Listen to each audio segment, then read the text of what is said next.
December 3rd. Gosh, where has the time even gone?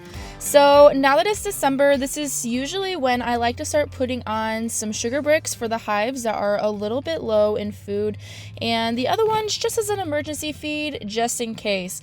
It's roughly, what, 46 degrees? No, it's like 39. 39. And it's been raining.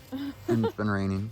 And it's what, December 3rd. This winter has been super weird. Actually, the last couple winters we've been having over the last few years have been really weird. I remember back in the day when I was a kid that we would usually have tons of snow by now. But it's wet, and between like 39, 38 to like lower 40s every single day, which for some people are like, oh, hey, that's awesome. At least we don't have snow. But when it comes to beekeeping, we would rather have that snow right now, just because these warmer temps is making the bees burn through a lot more resources than they normally would. So that is why I'm here putting on emergency feed just in case.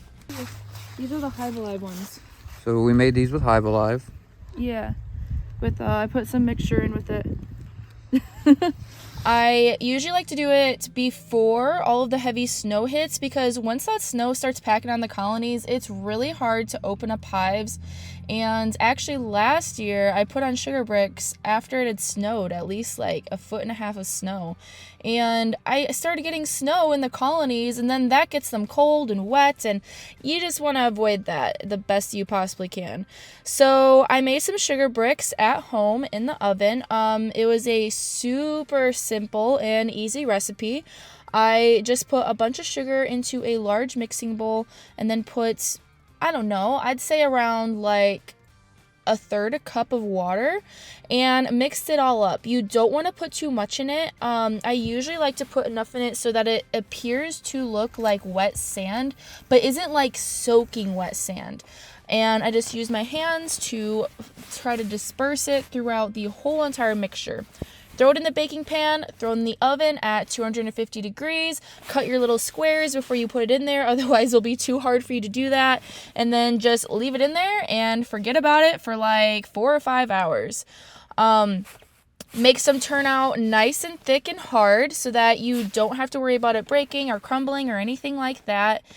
And I did decide to try out in one of the batches some Hive Alive feed. I was sent some Hive Alive about a month ago, and I've been trying it out to see what I think of it, and have been doing some trials on the colonies. I also have some fondant, Hive Alive fondant patties that I've never used before, so I put those on today too, just to see how they do and whatnot. Now, I will say, if you make those Hive Alive fondant patties in your house, your whole entire house is going to smell like lemongrass oil, and it's going to be so strong. So just a pre-warning. I felt bad because it's like all nice and propolized. Are they in the bottom? Oh, fine. I have to check, see if they're in the bottom. Yep, there. Okay, what do we do? There's like nothing in this box though. There's a little bit, but not a lot. What do you want to do? Put some down. Put this in between them. Throw that in it. In between top and bottom box. No? There's no food in the top box, right? I don't know. It's like, I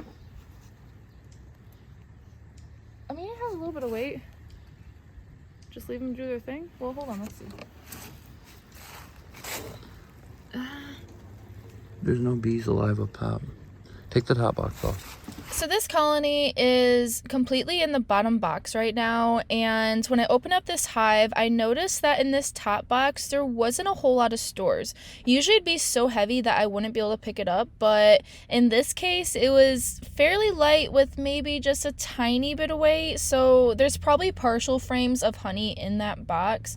So we're debating here, okay, do we put the sugar bricks on top knowing that they're probably not going to want to move up if there's no food up there?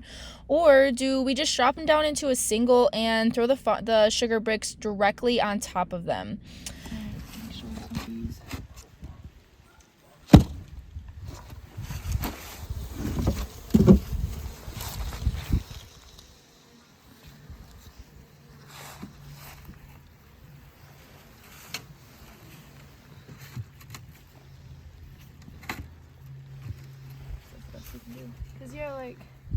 Oh, there's still bees in there. Put it back. And there is some honey. Just put it back on top of it. Oh my god. Yeah, that ain't gonna happen. Yeah, there's honey on that one. I did this last time before. Let's just do this.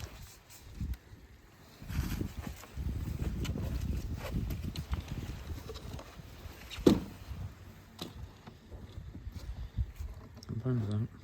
Okay. They're not gonna want to go up though.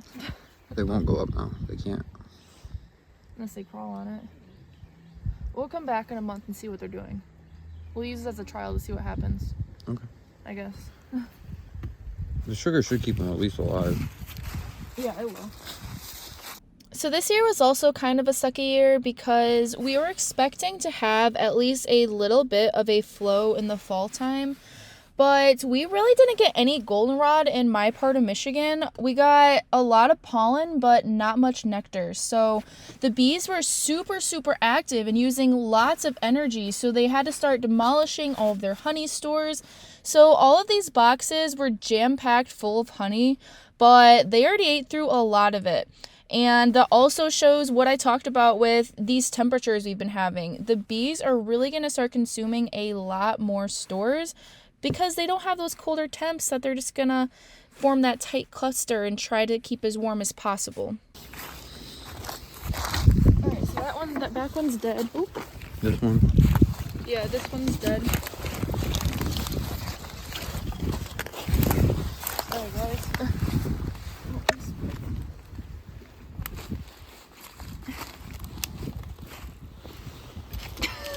I'm fighting with this tree. Ooh. Oh boy, here we go. Ouch. Get you in the leg?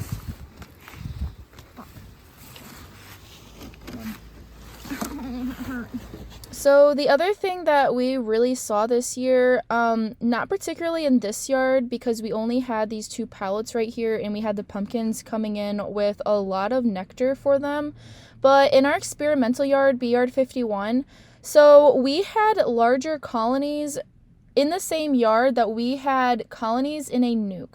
And the reason this did not turn out well is those larger colonies were strong enough to then start robbing out those smaller colonies. Even though they were strong, they still weren't of the same size of what they were getting robbed by.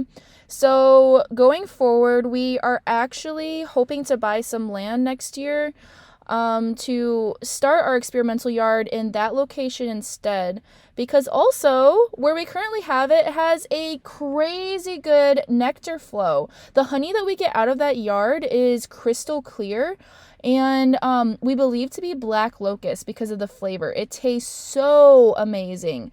So we would really love to start utilizing the honey that we get from that yard instead of just feeding it to the bees. But land is not cheap right now, so we are starting a GoFundMe page on the website. I'll put the link in the description, and if you're feeling a little bit generous, then head on over there and give us a little bit of a donation so that we can purchase some land, hopefully, to move Bee Yard 51 to. We are looking for it to be someplace that is far away from a lot of things. We want it to be isolated. We don't want any other local hives in the area. Because this is going to be our breeding yard, so it's going to be really important that we start to curate those conditions. Now, we do get really good mating results out of Bee Yard 51, so it's definitely going to be hard to pass that up, but I think it'll be in our best interest. I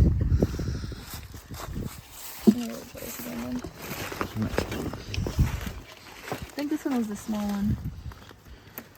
Wait, let me have...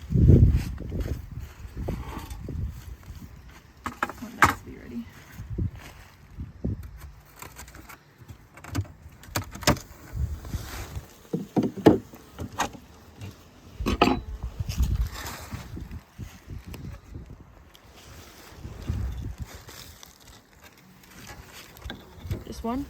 Yep, just that one. Thank you. So apart from having our hive spread out amongst multiple different locations next year, one of the other things I'm definitely going to focus on is lately I've truly been able to master and understand the importance of patience, especially when it comes to building a beekeeping business. As you guys know, I am super passionate about everything we're doing here at BeeFit, but it takes time. And sometimes it's hard to remind yourself that, especially when you get super excited about things like I do. But next year, I am solely going to focus on building healthy colonies. We definitely did that this year, but we did also push ourselves quite a bit while we were trying to reach 100 colonies, which you guys are right. We definitely learned a lesson with that. It was a lot to manage, especially with having a full-time job. I think if we were full-time beekeepers, it definitely would be easily manageable, but stack on a full-time job, stack on the YouTube and everything else, and it pretty much adds up really, really fast. But these years are always so beneficial because no matter what, we learn so much. Whether our bees survive, whether they die, no matter what happens, we learn something from it that we can then apply to the next year. I truly think that's one of the things I like about beekeeping is that since we get this downtime, it gives us some time to reflect on, okay, how was the last year? How did we do? How did our hives do? What are some of the mistakes we made, and how can we learn from those and try to improve next year to be a little bit better and try to make steps forward towards that? So since we're getting close to the new year, I guess I'll ask that question right back to you. What can we do differently next year to start improving and to do a little bit better in our apiaries? Yeah, they're already going out. All right, so you grab. Ready? They're too spread out. I don't like that. We're gonna do one of both. Okay. See which one to eat more of. Yep.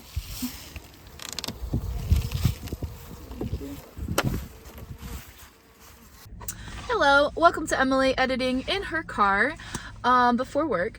But I am super excited for all the hives that do survive this year because they went through a lot of challenges.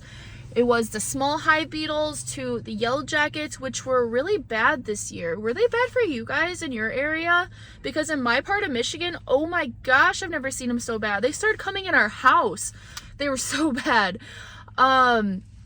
But so yeah, the small hive beetles, the yellow jackets, the robbing that we also had, also not having a nectar flow in the fall, so that they started really just kind of gorging on all of their stores. There were a lot of stressors in beekeeping this year as the landscape is kind of getting a little bit more difficult. But the bees that come out of this are so crazy strong. So I'm super excited to see how they do.